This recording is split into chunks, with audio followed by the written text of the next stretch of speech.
महाराष्ट्र भारतीय जनता पक्षाचा संघटन पर्व सुरू झाला आहे। 1,51,00,000 प्राथमिक सदस्य असलेली भारतीय जनता पार्टी गठीत करण्याकरता 40 दिवसापासून हे अभियान सुरू आहे।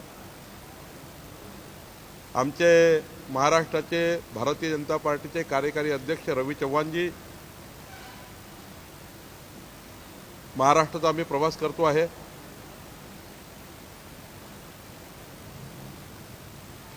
अकोला, नागपूर, नांदेड, संभाजीनगर, जळगाव आणि नाशिक आणि उद्या कोल्हापूर, पुणे, ठाणे आणि मुंबई या प्रवासामध्ये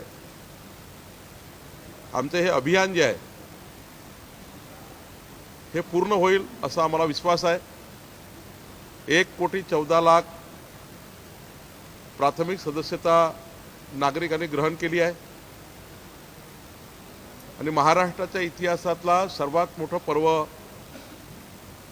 यापूर्वी कधीही 1,14,00,000 इतकी मेंबरशिप भाजपाची नव्हती। 3 लाख कार्यकर्त्यांना आम्ही सक्रिय ॲक्टिव्ह मेंबरशिप देतो आहे। सक्रिय मेंबरशिपमध्ये किमान 50 प्राथमिक सदस्य ज्यांनी केले तोच पदाधिकारी ॲक्टिव्ह मेंबर होणार आहे। 28 तारखेपर्यंत आमची ॲक्टिव्ह मेंबरशिप अभियान चालणार आहे। लवकरच 1,186 बूथवर बूथ अध्यक्ष आणि पदाधिकारी होणार आहे। बूथ अध्यक्ष आणि 12 पदाधिकारी बूथवर आणि पुढच्या मार्चच्या पहिल्या आठवड्यामध्ये मंडळ अध्यक्ष, तालुका अध्यक्ष आणि मार्चच्या मध्यापर्यंत जिल्हा अध्यक्षाच्या निवडी होणार आहे। प्रदेश अध्यक्षाच्या निवडी होणार आहे आणि त्यामुळे आमचं 6 टप्प्यामध्ये हे सदस्यता अभियान आणि संघटन पर्व आहे। लवकरच महाराष्ट्रामध्ये स्थानिक स्वराज्य संस्थेच्या निवडणुकीला राज्य निवडणूक आयोग सामोरं जाईल असं आम्हाला चित्र दिसत आहे। कारण सुप्रीम कोर्टामध्ये ओबीसी आरक्षणासंबंधी जे काही महाराष्ट्र सरकारने आपली बाजू मांडायची ती मांडलेली आहे। लवकरच सुप्रीम कोर्ट यामध्ये निकाल देईल अशी आम्हाला अपेक्षा आहे आणि निकालानंतर राज्य निवडणूक आयोग साधारणतः निवडणूक लावत असतं। आम्हाला अपेक्षा आहे की या निवडणुका लवकर होतील आणि महाराष्ट्रामध्ये भारतीय जनता पार्टी आणि महायुती मिळून आम्ही महाराष्ट्रामध्ये सर्व निवडणुका लढणार आहोत। 13,000 सीटच्या निवडणुका जवळपास आहेत। जिल्हा परिषदा, पंचायत समित्या, नगरपालिका, महानगरपालिका आणि पुढच्या 2 वर्षात 27,000 सरपंचाच्या नवनियुक्त सरपंचाच्या त्या ठिकाणी निवडणुका होणार आहे। ज्या पद्धतीने विधानसभेमध्ये आम्ही महायुतीने 3,17,00,000 मतं घेतली आहे आणि एक मोठा विजय महायुतीला मिळाला आहे। 288 पैकी 237 आमदार आणि भाजपाचे 137 आमदार ही जी मोठी शक्ती जनतेने आम्हाला दिली आहे, या शक्तीच्या आधारावर आम्ही जो काही मॅनिफेस्टो निवडणुकीच्या काळात आम्ही दिला होता, जो जाहीरनामा दिला होता विकसित महाराष्ट्राचा, तो जाहीरनामा आमचं सरकार पूर्ण करेल। एकीकडे मोदीजींनी विकसित भारताचा संकल्प केला आहे आणि लोकसभेच्या निवडणुकीत ज्या पद्धतीनं आमचा पराजय झाला पण आम्ही जो शब्द दिला आहे केंद्र सरकारच्या योजनांचा, त्या योजना पूर्ण करणे। राज्य सरकार म्हणून देवेंद्र फडणवीस सरकार, आमचं सरकार एकही योजना बंद होऊ न देणे। जो अफवाचा बाजार आहे की लाडक्या बहिणीची योजना बंद होणार, कुठली बंद होणार नाही आहे। शिवभोजन बंद होणार, कुठलं बंद होणार नाही आहे। जे विरोधी पक्ष अफवा करताय, उलट आमचं सरकार नव्या योजना सुरू करणार आहे। आमचं सरकार शेतकऱ्यांना मोफत वीज देणार आहे पुढचे 5 वर्ष। आमचं सरकार लाडक्या बहिणीची योजना सुरू ठेवेल। केंद्र आणि राज्य सरकारच्या सर्व 47 योजना या महाराष्ट्रामध्ये पुन्हा एकदा आमचं हे 1.5 कोटीचं संघटन आहे, हे संघटन समाजापर्यंत जाईल। 3 लाख ॲक्टिव्ह मेंबर सरकारमध्ये आणि संघटनेमध्ये ॲक्टिव्ह राहतील। 3 लाख ॲक्टिव्ह मेंबरशिप आम्ही करतो आहे, जी गव्हर्नमेंटमध्ये आणि सरकारमध्ये, संघटनेमध्ये आणि समाजाच्या लोकांना दोन्ही सरकारकडून घेतलेले निर्णय, केंद्र सरकार राज्य सरकारकडून, त्या निर्णयाची अंमलबजावणी आमचे पार्टीचे कार्यकर्ते करतील। शेवटी सत्ता आणि संघटन हे दोनही चाकं समाजाचं भलं करण्याकरता आम्ही काम करणार आहोत। त्याकरता महत्त्वाचं संघटन पर्व आम्ही केलेलं आहे। आज आमच्याकडे एक बटन दाबले 1,14,00,000 लोकांना एका मिनिटात मेसेज जातो। पुढे 1,51,00,000 मेंबरशिप झाल्यावर आम्ही या सर्व मेंबरशिपचा समाजाच्या संपूर्ण क्षेत्रामध्ये या मेंबरशिपला आम्ही ॲक्टिव्ह करू। खरं तर याकरता आमचा हा प्रवास होता। आज मनसेचे प्रमुख नेते ज्यांनी पक्षप्रवेश केला, आज असे काय नाव उबाटाचे काही पदाधिकारी मी यादी येतो आपल्याला, पण 63 म्हणजे लोकनियुक्त सरपंच याची यादी मी तुम्हाला प्रोव्हाइड करतो आहे। 63 सरपंचांनी आज पक्षप्रवेश केला आहे भाजपमध्ये। काही मनसेच्या पदाधिकाऱ्यांनी केला, उबाटाच्या पदाधिकाऱ्यांनी केला, त्याची यादी मी आपल्याला देतो आहे। साधारण 450-450 पदाधिकारी वेगवेगळ्या पक्षाचे आज भाजपमध्ये आलेले आहेत। त्यांचे मी स्वागत केलं आहे। माननीय रवी चव्हाणजींनी त्या ठिकाणी हा संघटन पर्वामध्ये पूर्ण वेळ भाग घेतला आहे।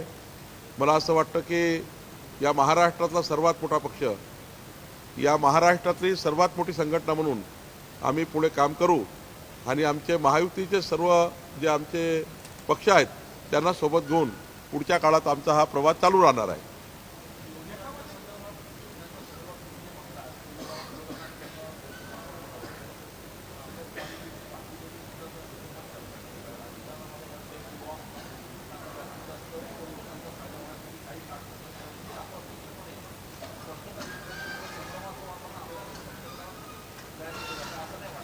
मी भारतीय जनता पार्टीचा अध्यक्ष राज्याच्या एका जबाबदार मंत्री म्हणून सांगतो आहे की देवेंद्र फडणवीस सरकार कुठल्याही योजना बंद करणार नाही। देवेंद्र फडणवीस सरकार आमचं सरकार, उलट काही नवीन योजना आम्ही सुरू करू, पण जुनी एकही योजना या महाराष्ट्रामध्ये बंद होणार नाही। याकरता आमचे महायुतीचे अजितदादा असतील, एकनाथ शिंदेजी असतील, आम्ही असू, आम्ही असा कुठलाही निर्णय घेणार नाही जो निवडणुकीचं दिलेला संकल्प किंवा संकल्पपत्र आम्ही तोडणार नाही।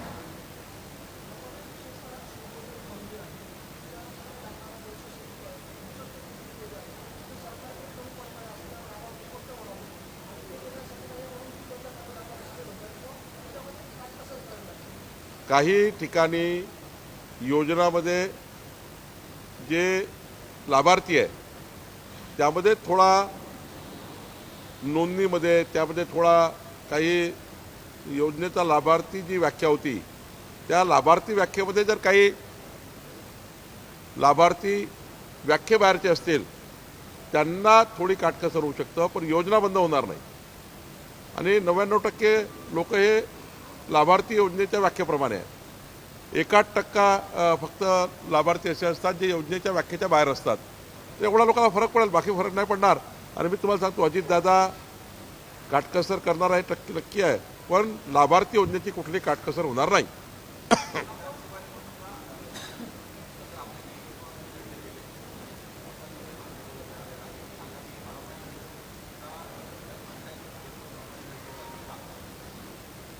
भारतीय जनता पार्टीचं केंद्रीय नेतृत्व जे आहे ते संघटन पर्वाला समोर जात आहे, आम्ही समोर जातो आहे। आणि आमच्या पक्षामध्ये जो केंद्र निर्णय करेल, आता मी अध्यक्ष आहे, आमचे रवी चव्हाणजी कार्यकारी अध्यक्ष आहे, खरं तर आम्ही दोघंही या संघटन पर्वाला समोर जातो आहे। आणि केंद्रीय नेतृत्वाला असं वाटलं की अध्यक्ष बदल करायचा आहे, तर त्या ठिकाणी काही माझाही कार्यकाळ संपत आला आहे, त्यामुळे त्याला काही फार फरक नाही।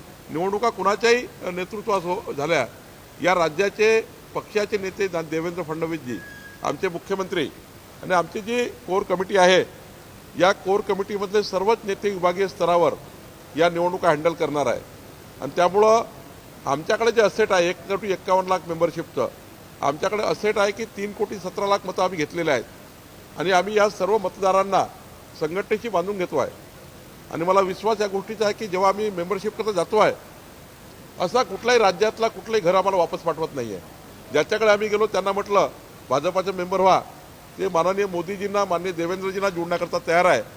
त्यांना वाटतं तर विकसित महाराष्ट्र हा भारतीय जनता पार्टी करू शकतं आणि महायुती सरकार चांगलं चालू शकतं. म्हणून आम्हाला चांगला स्कोप आहे. मला विश्वास आहे की महाराष्ट्राच्या सर्व जिल्हा परिषदा, सर्व नगरपालिका, सर्व महानगरपालिका, पंचायत समित्या ही महायुतीत 100% विजय होईल असं मला वाटतं.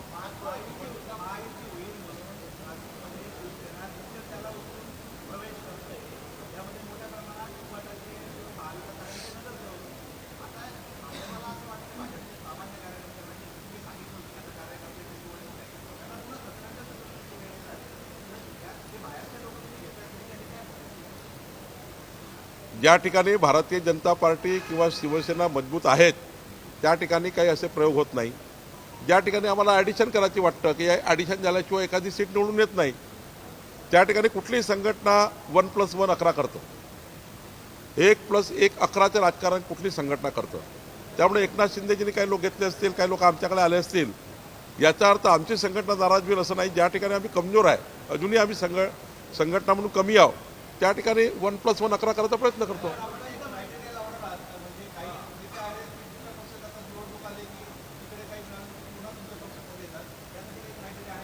100% भारतीय जनता पार्टीचा संघटनेचा जुना कार्यकर्ता हा पहिला क्रायटेरिया आहे.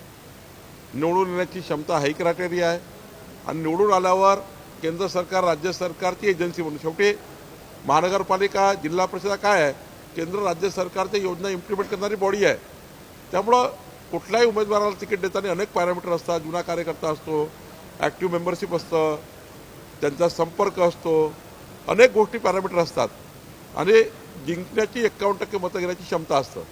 शेवटी संघटना आपलं मत टाकतं, पण लिडरशिपही त्या ठिकाणी थोडी लागतात. त्या आधारावर निर्णय करता येतं.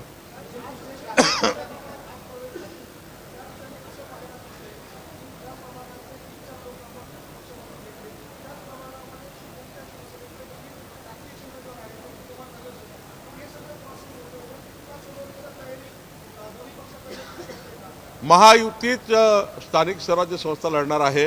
पण एकाच ठिकाणी 2 तुल्यबळ कार्यकर्ते आहेत आणि स्थानिक लेवलला जर पेच फसला, एकाच 2 ठिकाणी मैत्रीपूर्ण होऊ शकेल, पण महायुती तुटणार नाही. एकाच 2 ठिकाणी, ज्या ठिकाणी आमचा पेच वाढला आहे आणि 2 बरोबरचे उमेदवार आहे, दोघांना वाटतं निवडून येत आहे, अशा वेळी स्थानिक जे समीकरण आहे त्याच्या आधारावर काही मुभा असेल, काही गोष्टी आम्ही एकनाथ शिंदेजी, अजितदादा बसणार आहे, अशा ठिकाणी काय केलं पाहिजे, तर काही मैत्रीपूर्ण होऊ शकतात का काही ठिकाणी. कारण स्थानिक स्वराज्य निवडणूक आहे. स्थानिक निवडणुकीमध्ये काही गोष्टी कमी जास्त कराव्या लागतात. पण मला वाटतं सरसकट युती राहणार आहे, त्यामध्ये कुठलाही खंड नाही. पण काही ठिकाणी मात्र आम्ही विधानसभेतील 2-3 ठिकाणी झालं असं की तुल्यबळ होते, तर 4 ठिकाणी आम्ही मैत्रीपूर्ण लढलो आहे.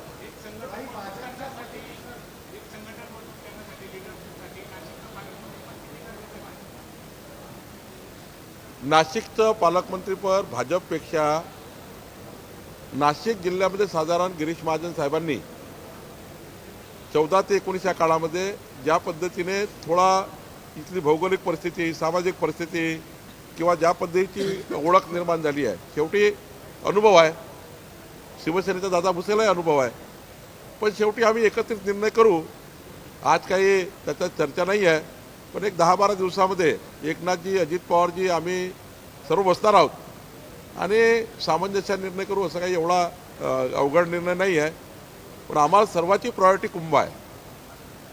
नाशिकचे एकंदरीत आराखडा आहे आणि त्यामुळं लवकरात लवकर हे कुंभाबद्दल, नाशिकच्या पालकमंत्र्याबद्दल हा तिढा लवकरच सोडण्याचा प्रयत्न आमचा आहे. 10-12 दिवसामध्ये हा प्रश्न निकाली गेला.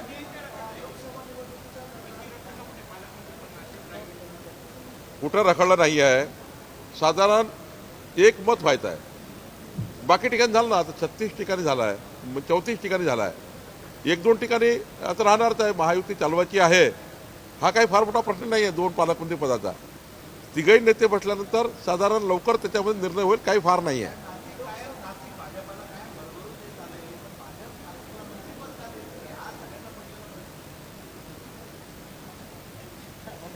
आता नाशिकमध्ये महायुतीचे माणिकराव कोकाटे, नरहरी झिरवळ आणि दादा भुसे असं आहे,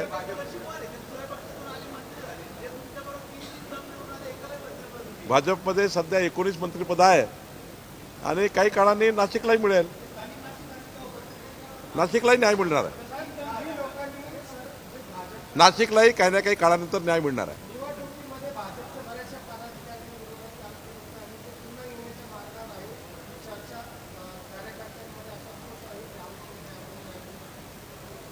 भारतीय जनता पक्षाविरुद्ध ज्या लोकांनी काम केलं आहे त्या लोकांना पुढच्या काळामध्ये भारतीय जनता पार्टी कुठल्याही तिकीटात देणार नाही आहे. आता संघटनेत काम करायचं कोणाची इच्छा असेल तर तो वारे कमळ आग्या कमळ केलं तर आमचं काही म्हणणं नाही, पण आत्ताच्या आत्ता विरोधात काम केलं त्याला लगेच तिकीट वगैरे मिळतील असा काही विषय येणार नाही. स्वतः मी लक्ष टाकणार आहे.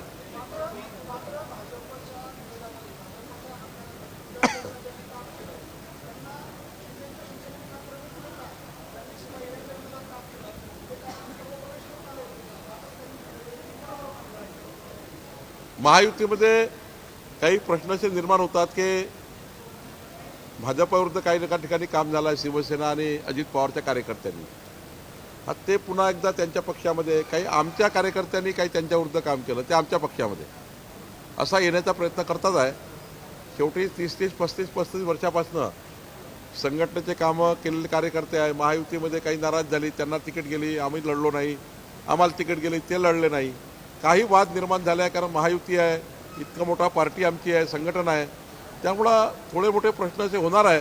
पण यामध्ये फार काही कन्सेन्सस नाही आहे, फार काही आकांडतांडव नाही आणि महायुतीवर काही खूप परिणाम झाला. त्यांचे कार्यकर्त्यांनी घेतले, आमचे कार्यकर्ते आमच्याकडे येण्याचा प्रयत्न करत आहे.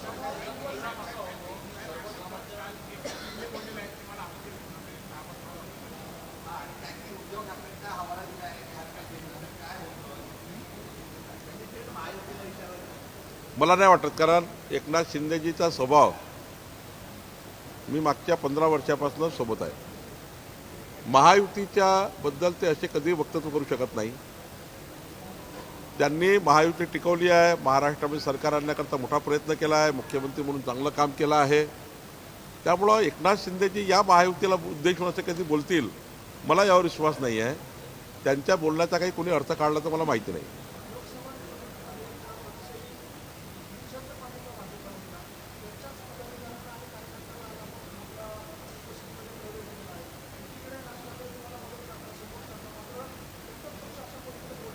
कोणताही पक्ष फोडला नाही आहे.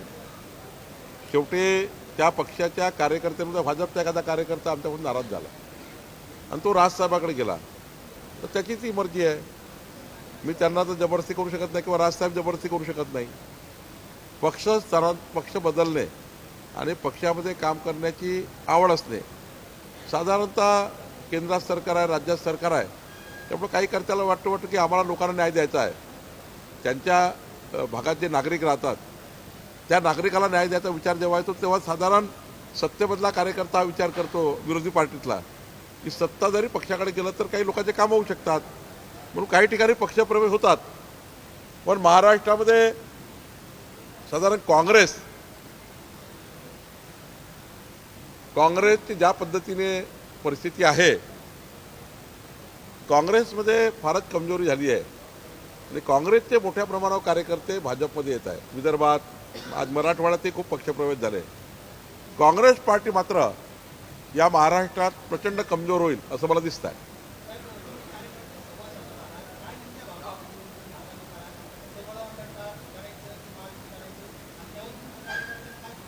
नाही, मी सांगितलं ना, आताही तुम्हाला सांगितलं, हेच सांगितलं आतमध्ये, हेच सांगितलं बाहेर. काही कार्यकर्त्याची भावना नाही आहे. कार्यकर्त्याची एकच भावना आहे, मोदी सरकार, देवेंद्र फडणवीस सरकार या दोन्ही सरकारकडून जनतेच्या अपेक्षा पूर्ण व्हाव्या, नाशिककरांच्या अपेक्षा पूर्ण व्हाव्या, नाशिकचे प्रकल्प पूर्ण व्हावे, नाशिकचे जे काही आपण संकल्पित विकास आराखडा तयार केला तो पूर्ण व्हावा, नाशिकचा कुंभ चांगला व्हावा, अशा अनेक निवेदनं कार्यकर्त्याकडे मिळाल्या.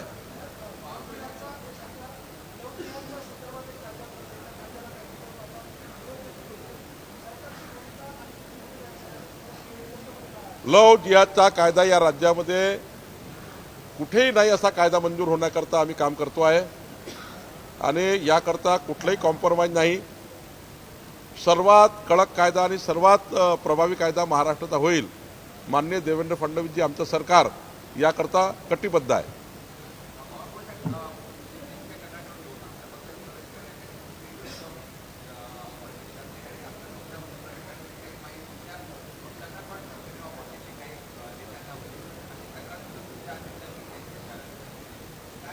नाही, मला माहिती नाही याबद्दल. मला काही माहिती नाही.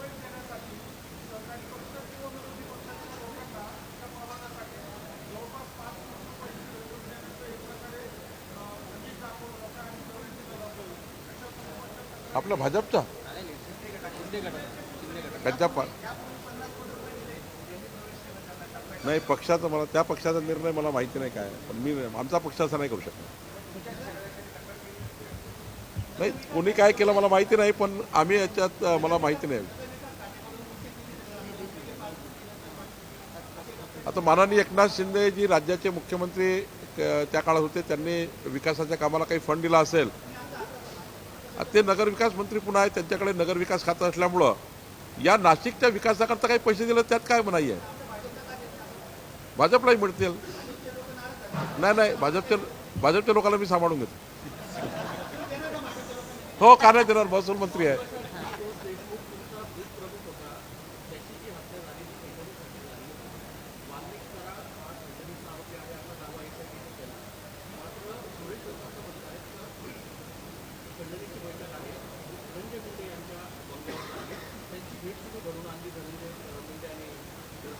मी तुम्हाला स्पष्टपणे सांगतो की माननीय सुरेश धस आणि धनंजय मुंडे यांच्यामध्ये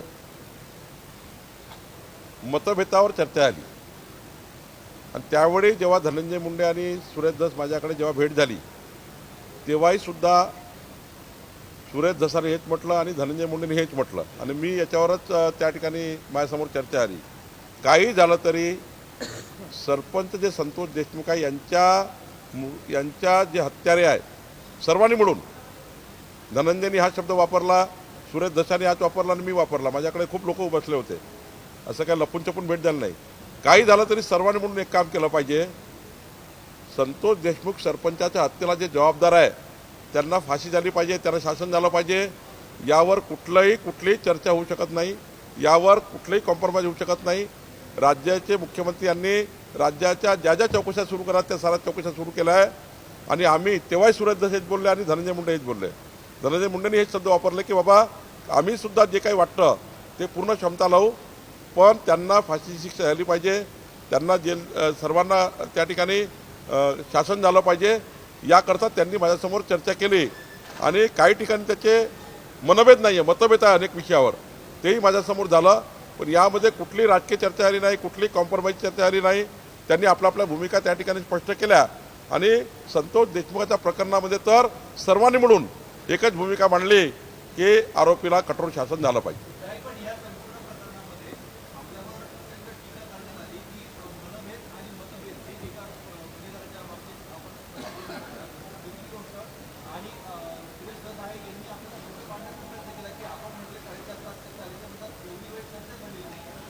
मी तुम्हाला सांगतो, मनभेद म्हणजे दोघांमध्ये अनेक विषयावर मतभेद आहे.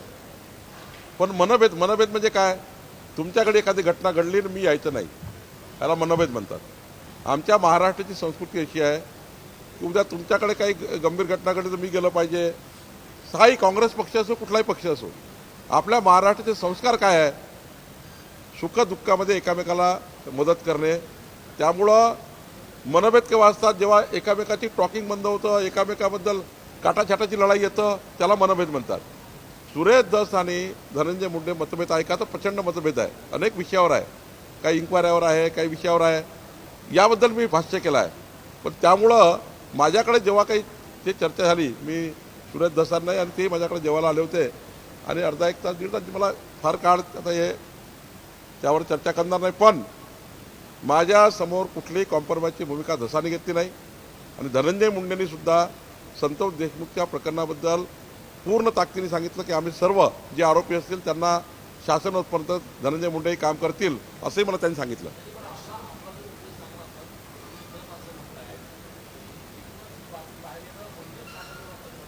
नाही नाही काही